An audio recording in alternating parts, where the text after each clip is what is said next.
Welcome to our annual harvest celebration, my father announced, his voice carrying across the decorated barn at River's Edge Vineyard. Today marks an exciting new chapter in our family's legacy. We're thrilled to announce that Andrea, fresh from completing her MBA, will be taking over as CEO. The crowd burst into applause while I sat frozen, my wine glass halfway to my lips. 6 months ago, I'd transferred my entire life savings to save this vineyard from foreclosure. Now I watched my younger sister step forward, radiant in her designer dress, having never worked a day in the fields. My name is Jessica, and I'm 35 years old. I built my investment consulting firm from scratch, growing it into a successful business without ever asking my parents for help. While Andrea was getting her MBA paid for by our parents, I was working 60-hour weeks, learning the real meaning of success. That's why when they called me crying about the bank's foreclosure notice 6 months ago, I transferred $850,000, my entire life savings, without hesitation. "We're family," they'd said. "We trust each other." With her business education and fresh perspective, my father continued, Andrea will lead River's Edge into a new era of innovation and growth.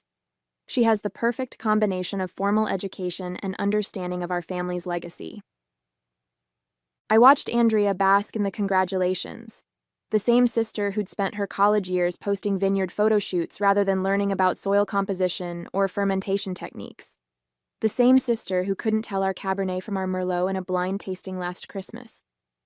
My mother touched my arm gently. "Jessica, honey, I hope you understand. Andrea's degree makes her the natural choice to handle the business side." I cut her off with a warm smile. "Of course, Mom. Andrea will do great." I raised my glass in a toast, keeping my voice steady despite the ice forming in my chest. "To the new CEO of River's Edge."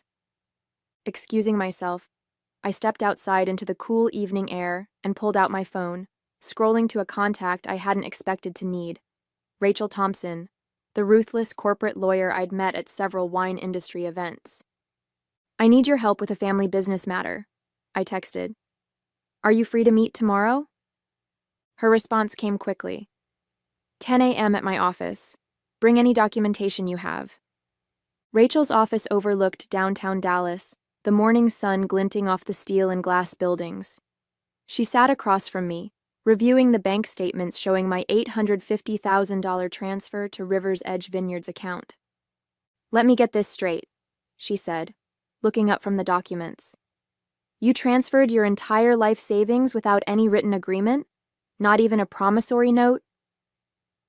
"They're my family," I replied, the words tasting bitter now. When they called about the foreclosure notice, all I could think about was saving our legacy. 3 generations of winemaking, about to be lost because they'd over-leveraged the property for Andrea's MBA program and a new tasting room she insisted they needed. Rachel leaned back in her chair. "And now they've made her CEO, despite your investment saving the vineyard." She paused, then added, "Tell me about the day you transferred the money. What exactly did they promise?" I closed my eyes, remembering that desperate phone call. Dad said I'd be taken care of, that my investment would secure my place in the family business. Mom was crying, talking about how they'd make it up to me. I opened my eyes, anger rising. Instead, they're acting like my contribution was just a daughter's duty. "Did anyone witness these conversations?" "Yes," I said, sitting up straighter. "Their accountant, Michael, was there when I visited to arrange the transfer. He seemed uncomfortable with the whole situation, kept suggesting we put something in writing. My parents dismissed him, saying it would insult the family trust." Rachel's eyes gleamed. "Michael could be very useful. But first, we need to understand your ideal outcome. Do you want control of the vineyard?" I shook my head. "I want my investment back with interest. Let Andrea have her CEO title. I'll start my own vineyard with my money, one they'll have to compete with." "Good," Rachel smiled, "because I have a plan. Your parents' actions constitute verbal fraud. With Michael's testimony and these bank records, we can build a strong case. But instead of filing immediately, we'll send a demand letter first. one that outlines exactly how their actions could be interpreted as deliberate financial manipulation. She pulled out a notepad. We'll demand repayment of your $850,000 plus 8% annual interest within 30 days. We'll also request all financial records since your investment. I suspect we'll find some interesting decisions made after they received your money. I felt a weight lift from my shoulders. And if they refuse? Then we file a lawsuit that will open their books to public scrutiny. Something tells me your sister's MBA hasn't prepared her for that kind of crisis management. The demand letter landed like a bomb at River's Edge. I was working from my apartment when Andrea called, her voice shrill with panic. "A lawsuit? Are you insane? You're going to destroy everything our family has built," she screamed.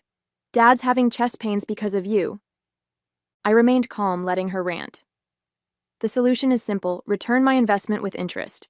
$850,000 plus 8% over 6 months. You have an MBA, Andrea. You can do the math. That money went into saving this vineyard, your heritage too. And now you want to bankrupt us to get it back? She paused, her voice turning sly. Besides, your precious lawyer should know that verbal agreements in family businesses are complicated. You can't prove anything. I smiled, though she couldn't see it. Actually, I just got off the phone with Michael. Remember him? Your accountant? He's given a sworn statement about the day I made the transfer, about how he advised putting our agreement in writing, and how Dad promised me a secured place in the business. The line went silent for a moment. Then, "Hold on. Dad wants to talk to you." My father's voice came through, strained and angry. "Jessica, what are you doing to us? After everything we've done for you?" "Everything you've done for me?" I cut him off. "Let's talk about that. While you paid for Andrea's education, her MBA, her car, her apartment, I built my own life. The only time I asked for anything was when you promised me a future here in exchange for saving the vineyard. We never promised you control. Andrea has the education for this." "I'm not asking for control anymore," I interrupted again. "I'm asking for my money back. Money you took knowing exactly what you planned to do with it." He switched tactics, his voice softening. "Sweetheart, be reasonable. The vineyard doesn't have that kind of liquid capital right now. We'd have to take out another loan. Then I suggest you start talking to banks. You have 25 days left before I file the lawsuit. And Dad, every financial decision made since my investment will be scrutinized, including the new Mercedes Andrea's driving and that vacation you and Mom took to Tuscany last month." I could hear muffled conversation in the background. Then Mom came on the line. "Jessica, please," she begged. "Come over for dinner. We can talk about this as a family." "We're not family right now, Mom. We're business associates in a dispute. Have your lawyer call Rachel with your response." I hung up, my hands shaking slightly. My phone immediately lit up with messages from relatives, ranging from angry accusations to pleas for peace. I ignored them all and opened my laptop, starting research on available vineyard properties in the next county. Soon, River's Edge would have some serious competition. The following week brought a revelation I hadn't expected. Michael, the accountant, called me for coffee, his voice tense with urgency. We met at a quiet cafe away from the vineyard, and he arrived clutching a thick folder. "There's something you need to see," he said, glancing around nervously before sliding the folder across the table. "I've been reviewing the books since your investment came in. The numbers, they don't add up." I opened the folder to find detailed financial records. Michael pointed to several highlighted entries. "Your $850,000 didn't just save the vineyard from foreclosure. It also funded a series of personal expenses that were logged as business costs. The new Mercedes? Listed as a delivery vehicle. The Tuscany trip. Market research. Even Andrea's MBA had portions backdated as employee education expenses." My hands tightened around my coffee cup. "They used my investment for all this?" Michael nodded grimly. "There's more. 2 weeks before they announced Andrea as CEO, they registered a new company, River's Edge Holdings LLC. They've been quietly transferring vineyard assets to this new entity, the original vineyard company, the one you invested in. It's being hollowed out. The realization hit me like a punch to the gut. They weren't just dismissing my contribution. They were actively working to ensure I couldn't claim anything. The vineyard I'd saved would soon be an empty shell. "Your lawyer needs to see this," Michael said, his voice dropping lower. "But you didn't get it from me. I'm looking for a new job already. I can't be associated with this kind of financial manipulation." I reached for my phone to call Rachel, but it buzzed first with a text from Andrea. "Family meeting tonight. Don't bring your lawyer. Last chance to fix this like family." I showed Michael the text. He shook his head. "They must have figured out I was looking into the records. They're going to try to convince you to back down." "Or threaten me to," I replied, remembering similar family meetings from childhood when Andrea had gotten into trouble. Our parents had always found a way to shift the blame, to make me the unreasonable one for not protecting my sister. I texted back, "Any discussion needs to happen with lawyers present." Andrea's response was immediate, "Your choice. But don't come crying when this gets ugly." I called Rachel and sent her photos of Michael's documents. Her sharp intake of breath told me everything. "This is exactly what I was looking for," she said. "They've committed multiple financial improprieties. We're not just talking about a civil suit anymore. This could lead to criminal charges." "I don't want them in jail," I said quickly. "I just want my investment back." "Then we use this as leverage. I'm drafting an amended demand letter now. Instead of 30 days, they have 48 hours to either return your money with interest or face an investigation that will involve the SEC. The choice is theirs." After hanging up, I sat in the cafe long after Michael left, staring at the damning documents. Part of me felt guilty for what this could do to my family. But another part, the part that remembered every dismissal, every time they'd favored Andrea, every sacrifice I'd made to help them, felt a grim satisfaction. My phone kept buzzing with increasingly frantic messages from my parents and sister. I ignored them all and opened my laptop, pulling up the real estate listing I'd been eyeing. The Marshall Creek property, 200 acres of prime vineyard land just across the valley from River's Edge. Perfect soil composition, excellent sun exposure, and most importantly, a clear view of my family's vineyard. The amended demand letter hit harder than a hailstorm on harvest day. I was in the middle of a virtual tour of the Marshall Creek property when my father burst into my apartment, waving the letter like a white flag of surrender. "Criminal charges?" he wheezed, his face red. "Your own family? I raised you better than this." I minimized the browser window showing Marshall Creek's south-facing slopes. "Did you raise me to accept being robbed? Because that's what you did. Took my $850,000 and used it for luxury cars and Italian vacations while plotting to lock me out of the business." "We never meant," he started, but I cut him off. "Save it. I've seen the financial records. The new LLC, the asset transfers, everything. You didn't just betray me, you tried to make sure I couldn't fight back." I stood up, my voice steady. "You have 40 hours left to return my investment with interest, or Rachel files everything with the SEC. His face went from red to pale. "You'd destroy your sister's future? She just started as CEO. "Andrea's future?" I laughed bitterly. "What about mine? I earned that money while she was posting Instagram photos from business school. Money you promised would secure my place in the family business." "We can still work something out," he pleaded.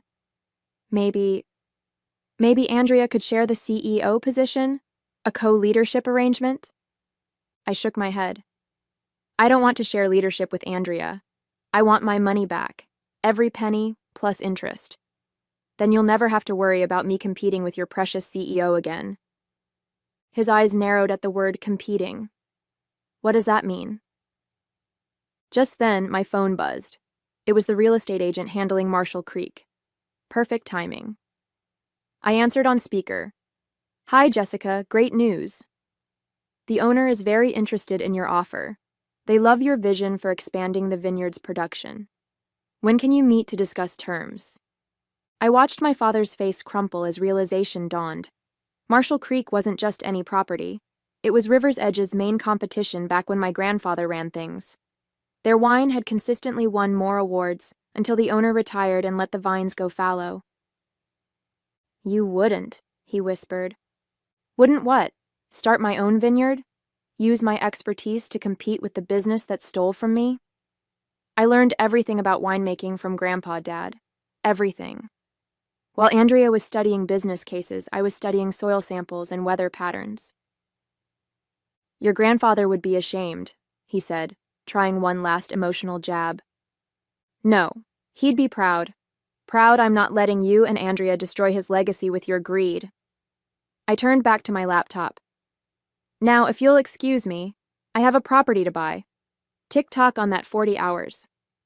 He left without another word, slamming the door behind him. Within minutes, my phone exploded with messages from Andrea. "How dare you threaten Dad like this?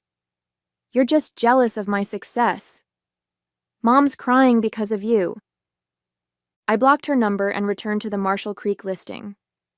The property needed work, but I could see its potential. More importantly, its premium grapes and higher elevation would let me produce wines that would directly compete with River's Edge's best sellers. My phone buzzed again. Rachel this time. "They're scrambling," she reported. "Just got a call from their lawyer. Looks like they're trying to secure an emergency loan." I smiled. Either way, I won. Either I got my money back or I got Marshall Creek, and River's Edge would learn what real competition felt like. With 12 hours left on the deadline, my mother showed up at my office. She carried a thick manila envelope and wore the same expression she'd used whenever playing peacemaker between Andrea and me as children. "Your father's had to be sedated," she said, sinking into the chair across from my desk. "His blood pressure was through the roof. Are you happy now?" I kept my face neutral. "What's in the envelope, Mom?" She slid it across my desk. "The best we can do. We've mortgaged everything we could. There's $600,000 here. That's all the bank would give us. We can pay the rest in installments." I didn't touch the envelope. That wasn't the deal. $850,000 plus interest, all of it, or Rachel files tomorrow morning. "We don't have it," she snapped, her peacemaker facade cracking. "Andrea's been calling every bank in Texas. No one will give us more without wanting to audit the books, and you know we can't allow that now." "Because of what they'd find?" I asked quietly. "Like how you used my investment to pay for Andrea's MBA instead of saving the vineyard? Or how you've been hiding assets in that new LLC?" Mom's face went still. "How did you—" "I have copies of everything, Mom. Every transaction, every transfer, every fraudulent business expense. Did you really think no one would notice?" She leaned forward, switching tactics. "Think about what you're doing. If you file those papers, it won't just hurt us. The vineyard's reputation will be ruined. All those people who depend on us for their livelihood, the workers, the distributors, their families, you'd destroy them all just to spite your sister." "Don't you dare put this on me," I said, my voice hard. "You and Dad chose this path the moment you decided to steal my money. You're the ones who put everyone's jobs at risk, not me." "We didn't steal," she began, but I cut her off. "Let me show you something." I turned my laptop around, displaying the Marshall Creek property listing. Beautiful, isn't it? Premium soil, perfect elevation, and enough acreage to double River's Edge's production capacity. The owner accepts my offer tomorrow morning, unless I get my money back first. Mom's eyes widened as she recognized the property. "You can't. That land, it would destroy us." "Then I suggest you and Andrea get creative in the next 11 hours. Sell her Mercedes. Mortgage the house. Call in favors. I don't care how you do it, but I want every penny back." She stood up shakily. "You've changed, Jessica. You've become hard, cruel." "No, Mom, I've just stopped letting you manipulate me. The money or the lawsuit, those are your only options now." After she left, I called Rachel to update her. "They tried to negotiate," I told her. "Offered partial payment." "Stay firm," she advised. "From what I'm hearing, they're desperate. Their lawyer's been calling banks all day." Just then my email pinged. A new message from the Marshall Creek realtor. Owner eager to close. Can meet first thing tomorrow to sign papers. I smiled and wrote back confirming the meeting. Then I texted Andrea. 11 hours left. Tick-tock. Her response came immediately. You're making a huge mistake. Dad's lawyer says we can tie this up in court for years. I sent back a single photo. The view from Marshall Creek's highest point, looking down over River's Edge's main vineyard. She'd recognize it from all her Instagram photo shoots. Her response was a string of angry emojis. The clock was ticking, and I had them exactly where I wanted them. With just 2 hours until deadline, I sat in Rachel's office reviewing the final paperwork for both scenarios, the SEC filing and the Marshall Creek purchase agreement. The sun was setting over Dallas, painting the sky in shades of red that reminded me of our Cabernet. Their lawyers called 4 times in the last hour, Rachel said, checking her messages. They're scrambling. Someone named James Turner from First Regional Bank has been trying to reach you too. I sat up straighter. James Turner was Andrea's college boyfriend, the one who dumped her for being too high maintenance. He now worked as a loan officer. Before I could respond, my phone lit up with a text from Michael, the accountant. Emergency board meeting called at River's Edge. Andrea's crying in the bathroom. Your mother's threatening to expose something about your father if he doesn't fix this. It's chaos. I called James, who answered immediately. The Vineyard's records show serious irregularities, he said. I can't approve their emergency loan request without a full audit. But there's another option. A bank looking to invest in family wineries. They'd require full transparency, but your parents would get more than just a loan. I texted my father. There's a solution, one that doesn't involve me or the SEC. Call James Turner at First Regional. You have 90 minutes. Andrea's response came instantly. You think some bank taking over is better than family? You're destroying Grandpa's legacy. I thought about our grandfather, about the hours he'd spent teaching me about the vines while Andrea played on her phone. His last words echoed in my mind. The grapes don't care about fancy degrees, Jesse. They care about love and hard work. 1 hour left, Rachel said quietly. What now? With 30 minutes left, Michael's updates became more frequent. Your father's reviewing documents with the bank.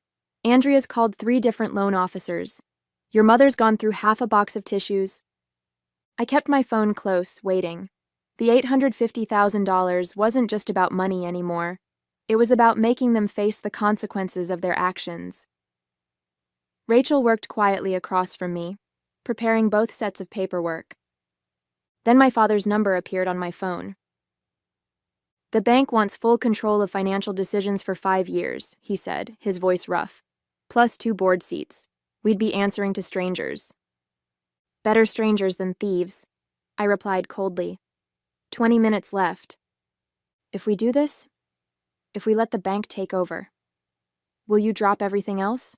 No SEC, no competing Vineyard? I leaned forward. Sign with the bank, repay my investment with interest, and I'll walk away. You'll never have to worry about me competing with precious Andrea again. He was quiet for a long moment. Your mother thinks we should call your bluff. Says you won't really file with the SEC, that you're too soft. 15 minutes to find out, I said. Tick-tock. I hung up and turned to Rachel. Get the SEC paperwork ready. But before she could reach for the file, my phone buzzed with an email from James Turner. Subject line, document signed.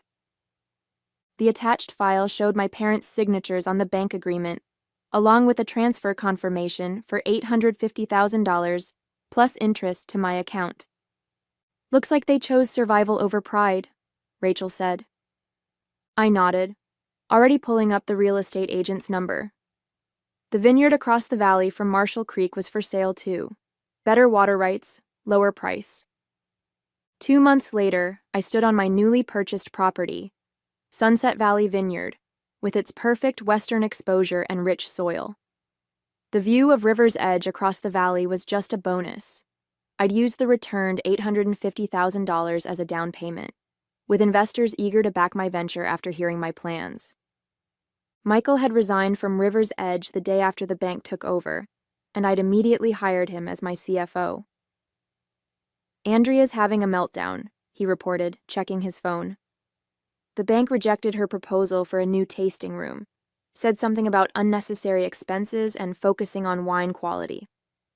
I smiled, remembering the bank's first board meeting. They'd replaced the Mercedes with a practical truck and canceled the Italian wine tasting tours. Andrea's MBA was proving useless against actual financial oversight. My mother still sent weekly texts about healing the family, which I ignored. My father hadn't spoken to me since signing the bank agreement. But last week I'd received a package that meant more than their words ever could. Grandpa's old leather-bound notebook of Vineyard wisdom, filled with his handwritten notes about soil composition, weather patterns, and grape varieties. The enclosed note read simply, "This belongs with someone who understands its value. Dad."